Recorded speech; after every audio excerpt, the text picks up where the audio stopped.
All right, yo, what's going on, guys? It's your boy, Atypical Security Guard. I am normally at work at this time. I'm off today.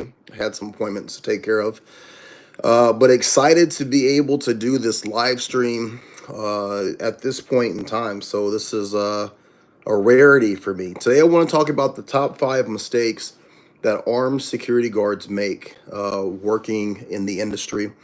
There's a lot of mistakes that armed security guards make. There's a lot of mistakes that we all make, myself included. But since this is my realm of, I don't want to say expertise, but where I work primarily, I thought I would come on and make this video. I was going through some of the videos that I have on YouTube. I have over 1,000 videos. And when I think back to like 2021, when I first started this channel and wanted to put information out for the private security community, I could have never in a million years have ever thought that I would have 1,000 videos. So 1,000 videos, over 11,000 subscribers. That's a hell of a run for this short amount of time. You're fine. You don't have to be all quiet or anything. Wife just walked in. So today we're going to be talking about the top 5 mistakes. I think that these are some very good mistakes. I gave myself some notes because I'm getting older and it's harder for me to just kind of rattle these things off the brain. Except for in the morning. When I'm driving to work in the morning, it's like I am so on. I think it's because I've just woken up. So anyway, all right. So number 1 is going to be inadequate training and skill maintenance, right? Failing to regularly participate in training, drills, getting out there. Now we're talking about armed security. All right. So we're focusing on armed today. I think that a lot of times officers, they do their yearly certification. I talk to a lot of guys that I see just kind of out in the field. Guys get their certification, they get their card, and then for the most part, they never get a chance to shoot. Now, I will say that part of that is not their fault. I know you're thinking to yourself, like, you're responsible for your own training. It is your fault. But when you're in armed security, you tend to work contract gigs, right? I was just talking to my wife about this yesterday. When you're working in contract security, most of you guys know if you don't make yourself available for damn near every shift that's open, then you ultimately start to lose shifts. Let me explain. If there's coverage that needs to happen and you're an armed guard, if you're not working consistently, you take time off, you have to be gone for certain aspects of whatever comes up, it's really easy to lose that position. So most guards, they don't want to take time off, right? So, if you're working in a situation where you're doing a 12-hour shift, you're doing a 16, even if you're just doing an 8, depending on where you live and how you're getting to and from that location, you might not have a lot of extra time to get out to the range. That's before you even take into account the price of ammunition, the price to utilize a gun range if you're using like an indoor range, or what it costs to get out to a range if you're going to an outdoor range. So there are some financial issues and some time constraints and restraints that play into people not getting out and getting enough time and training behind a firearm. We haven't even talked about taking classes, scheduling excursions where you go out and train with some of these famous companies or forward operators that offer classes. There's a lot that goes into that. Now, that being said, if you're going to utilize a firearm for your job, if you're going to be a paid, instructed gunslinger, as my man Doug says, you are a pig, a paid, instructed gunslinger, you have to be good with the pistol. So please make sure that you're getting your training in no matter what the situation is, right? You're over here, will you turn that water off, please? Yeah, I'm trying to make a video. She ain't been in here all day. She ain't been in here all day. The second that I go live, my wife comes in here, she's turning on water, opening up drawers. What are you doing? I was trying to cook you dinner, but what are you making for dinner? Super quiet. What are you making? I was gonna make what I did the other night: the chicken and then the bacon, cheesy mashed potatoes. And that was good. beans. Yeah. I'm down with that. All right. I can wait. Nope. I'm not doing nothing. You've already interrupted me now. I'll do the things that don't make this thing turn on. Oh, Lord have mercy. Gotta keep you fed. Can I finish my video? God damn. All right. Sorry about that. Speaking of firearms, the over-reliance on the firearm. I know that there's a level of coolness to being able to walk around with an exposed firearm. Don't lie. Some of you are like, no, like I don't even think about that. No, part of working the job is it's cool. It's cool to wear a uniform. It's cool to be tacked out. It's cool to have that firearm. The important aspect of working as an armed security guard is to understand what we're there for. Not what we're there for on paper. Okay? On paper, we're there to lower the liability for the company. We're there to protect the assets of the property. We're there to be a deterrent, right? But the real reason why you're there, whether that company will expressly say it to you or not, whether that contract holder will expressly say it to you or not, or whether you realize it, is you are to be the immediate response if and when something tragic happens. And the reason why you're there is because that possibility is there. Never forget that.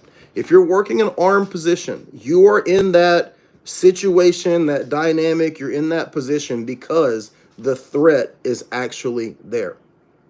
Will you ever have to encounter it? Most likely not. Let's hope, right? Will you ever have to utilize your firearm to take out a threat, to deal with the situation? Let's hope not. But the entirety of the reason why that company has sought out your company, the company that you're working for, whoever you're contracted through, is because that is a viable threat that the issue could happen where you are needed. Now, that being said, you cannot make the fact that you're an armed officer get to your head or be the end-all be-all of what you do. That firearm is the absolute last line of defense. Your job is to be a deterrent. You are de facto a customer service agent in most retail settings and most positions where we find ourselves, even in corporate settings, right? So although that firearm is a very integral part of what you do, you cannot let that get to you, go to your head, and make you get outside of the scope of what you're there to do, or put you in a position where you're leaning on that well before you have to. You have to understand why you're there. You have to understand what you might be called to do, but you have to keep that in its proper place. A lot of times, security guards, security officers, they're doing too much and they're getting too into this law enforcement capacity, and that's not what we're there for, okay? Number 3, lack of situational awareness. Lack of situational awareness across the board. There was a video, I guess it was last week, where the Amazon security guard is working with a trainee. Trainee comes in. It looks like, I don't want to, say anything disparaging against the person that was clearly the victim in this situation, but it looks like the supervisor or the person that was in charge just completely wasn't paying attention. Looks like he's looking at a computer. Maybe he's watching something on his phone, but this Amazon security guard comes into his area, walks right up behind him, points a firearm point blank at his head. The guy never even looks up. He fires off a shot. Thank God he misses him, but there's even a delay from the time that he fires off the shot. And the security guard actually had to rack the slide, right, to chamber around. The guard never looked up, never was paying attention, only responded after the round was levied, and thank God it missed him. That is peak lack of situational awareness. But what we see more often than not, lack of situational awareness, officers sleeping on the job, officers not paying attention, situational awareness and not understanding how to interact with people, potentially doing things, saying things, acting in a way that is going to get yourself removed, to get your company removed, to get the contract discontinued or cut completely. There's so many aspects of situational awareness where a large majority of security guards and security officers are just completely just unaware, okay? That is definitely a big issue, right? The note says, neglecting to remain vigilant and aware of surroundings can lead to missing critical signs of potential threats, like somebody walking up behind you with a firearm pointing at your head. Security officers must always be alert, observant, and proactive in identifying and mitigating risks before they escalate. Got to make sure you guys are paying attention. Okay, number 4, poor communication skills. Ineffective communication can lead to misunderstandings, increased tension, and potentially dangerous situations. Armed security officers need to develop strong verbal skills, nonverbal communication skills, and interact clearly and calmly with the public and colleagues. One of the videos that I want to make, and maybe we'll just talk about it right now, communication verbally, outwardly, like direct communication, talking like this, that's important. But one aspect of communication that I think a lot of security guards take for granted is nonverbal communication and also understanding cultural differences. Cultural communication. Let me explain. Two groups of people that we deal with here in Portland would be Nigerians and Italians. Okay, I'm gonna draw a comparison here. Nigerians and Italians both can be very loud in how they communicate. They also can be very expressive. They can use big, bold gestures. And depending on the size of the person, depending on what they're talking about, when they are extremely happy, they can be loud, expressive, and boisterous. When they're upset, they can be loud, expressive, and boisterous, right? And if you're unaware of this cultural dynamic of an Italian and a Nigerian, and you just hear how they sound, and you just see the arm movements and talking with their hands and getting close in people's space, if you're working in security and you're not aware of that, and somebody says, hey, I'm 3 aisles over at the store, I hear this guy yelling, you might approach that situation completely coming in a wrong way, right? And it's like, how do you teach people to be able to understand, recognize, and meet people where they are with their cultural differences, right? Armenian men, Puerto Rican men, black men, all of these different demographics, they carry themselves in different ways. They respond to people in different ways. They respond to being challenged. They respond to being questioned. They respond to being approached in so many different ways. And if you're unaware of that and you're having to interact with people in a position or a capacity of perceived authority, right? Because security guards have very, very, very little authority. But when you're dealing with someone who is getting loud, you're dealing with someone who's being aggressive, you're dealing with someone who might be deemed to be threatening towards an employee, and now they call you. When you come into that situation, are you able to look at it and go, okay, this seems like maybe like an Armenian guy, or maybe like a Russian or a Ukrainian guy. Let me think, how do I need to approach this so this doesn't escalate? Now, someone at the base level would hear that and go, oh, you're stereotyping people. Guys, a large part of understanding how to interact with the people that are in front of you, there has to be a little bit, a level of stereotyping. You're looking at a situation and you're reading the cues. And you're doing,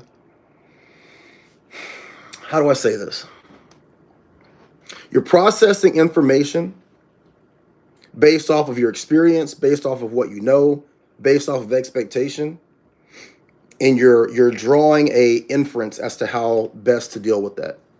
That's stereotyping in a way. I agree with that. Okay. But when you're interacting with people in your job as an armed officer, think about this. You're bringing a gun to a perceived problem. Automatically, that's escalating, potential to escalate the situation.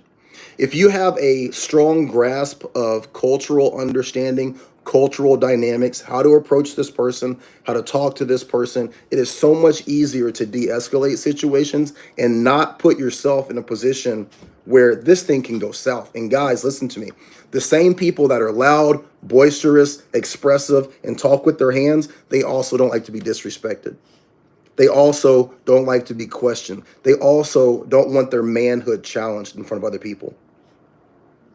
So by not understanding that, you are potentially putting yourself in a situation where now you have to back up whatever you've brought to the table. And that is where things tend to go south. Okay? Very important. She okay?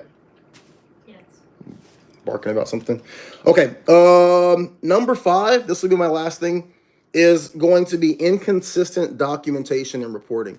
The amount of people that I personally work with, the amount of people that I know working in the security industry, here in the area, and then the amount of people that I talk to on this channel that don't understand how to document and report situations is mind-blowing. You have to document all of your interactions with people. Some companies are going to have DARs, which is like your daily activity report. But anytime that you're interacting with someone, anytime that you're, having words with someone, you're having to de-escalate a situation. Definitely, if you ever go hands-on, and God forbid, if you ever have to, utilize your tools or your weapons, you have to document and report that.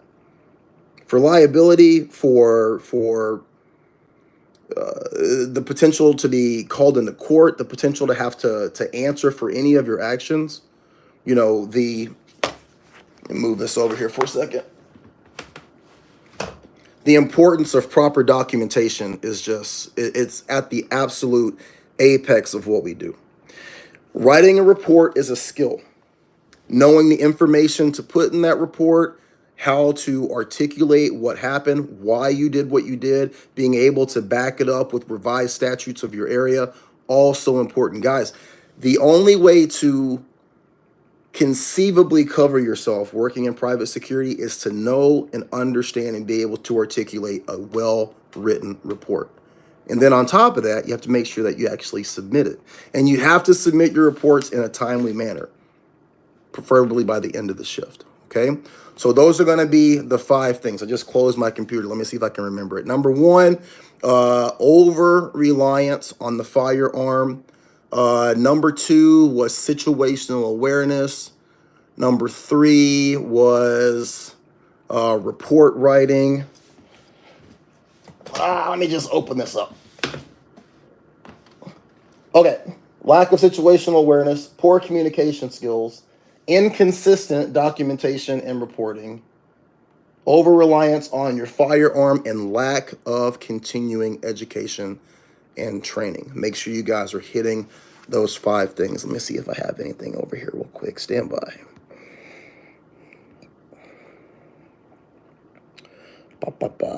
What up, PBE? You're not late, brother. You can always watch this on replay. So I'm going to do that.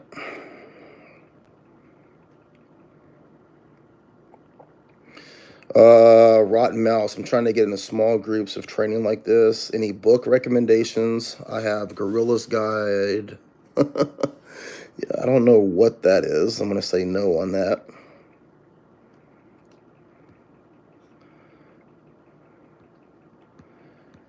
Okay, yeah, I don't see anything else that needs my attention. All right, guys, so make sure you're hitting those things. And if you're new to this channel, like, share, subscribe. Check out my videos. I have a ton of playlists. And the playlists are really good because you can literally just roll through an entire subject. De-escalation, defensive tactics, gun retention. I think there's even some stuff on surviving mass shootings. A lot of great information in the playlist section, and then clearly in the videos. If you go to the videos and you click on popular, it will show you the top 10 to 15 most popular videos. Some of those videos have close to 50,000 views.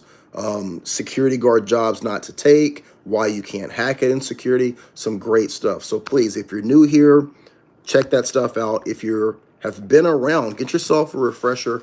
All great information for the private security industry. All right. Wife's going to be making dinner here, so I'm going to let her get back in the kitchen and do her thing. Okay? All right. You guys have a great night. Be safe.